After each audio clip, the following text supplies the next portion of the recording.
Well, Henry Smith of SleepingBeastGames.com, and you're the only person I met who found out how to go on the internet and have people give you money for nothing. They're not getting anything except you. And Frieza, I have to steal this idea from you and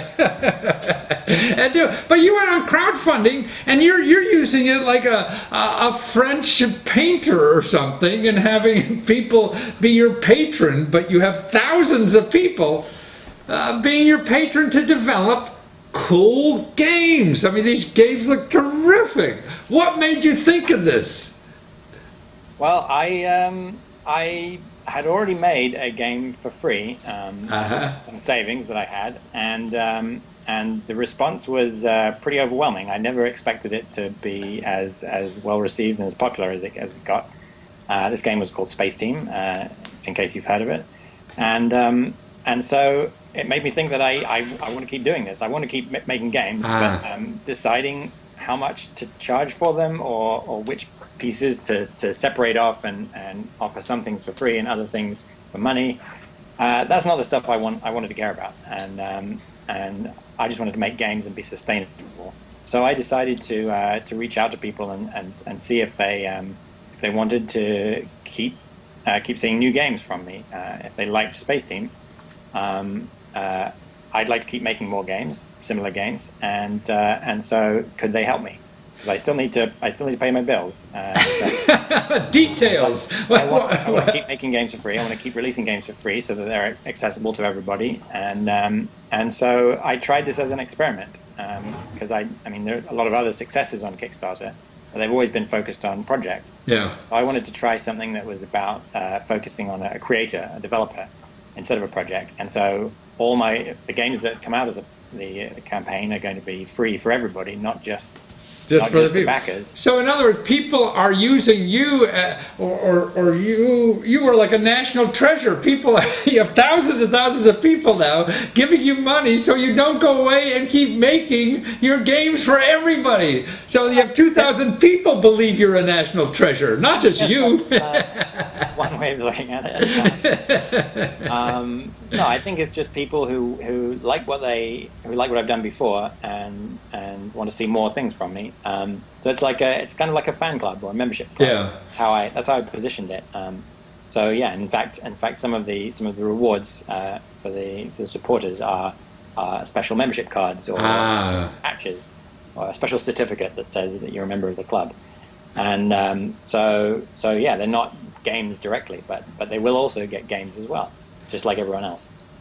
So yeah, it's so I wouldn't go as far as national treasure, but but why? I mean, it's sort of like as a community, we're really not. It's selfish in a way because we want to keep you doing this because we appreciate it so much.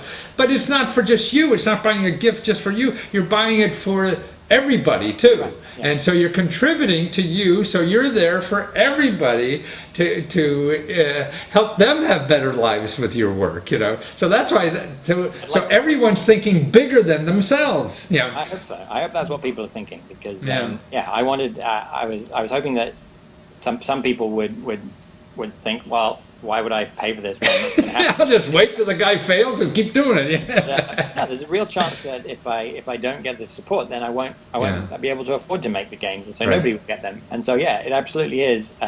Like a few people need to be, I guess, generous enough to realize that the money they're contributing is going to help everybody. Exactly. I mean, like, I'm contributing to the school system. I don't have kids in school, right? But it's definitely a sort of a more social kind of program, kind of funding model. But you using it, I mean, but that's capitalism in a way, a new form of capitalism, I guess, because you're exchanging money. Maybe it's called different something else, I don't know. But to me, what's so clever and unique about you is that you figured out how to use capitalism, but with a socialist tint in some way. That's great. I mean, I'd love to see more like funding for like arts and creative pursuits, and I think everyone benefits from that. Not just the. I mean, obviously the people who get to receive and enjoy the art or the creations, but also the creators themselves. even if the art isn't popular for everyone, isn't like hugely successful, the act of creation, I think, is very important for people, and I think it can be cathartic, it can be joyful, there are all sorts of things that creating art can like people use it in therapy, right? So Right. Oh, absolutely. Art therapy, everything. Well, I mean, this is what my understanding of what's going on in China now. They don't feel they're creative. They learned how to learn physics, in 16 lessons or whatever, and the whole country now knows physics, but they can't create anything. So they're trying to steal from us how to be creative now. Yeah, I'm sure there are a lot of creative people there as well. But, Ai Weiwei is one of them. But yeah, no, I think that being creative just in general is very beautiful, and so I think that it's an important thing to have, and I think more people need the opportunity to do it. Yeah.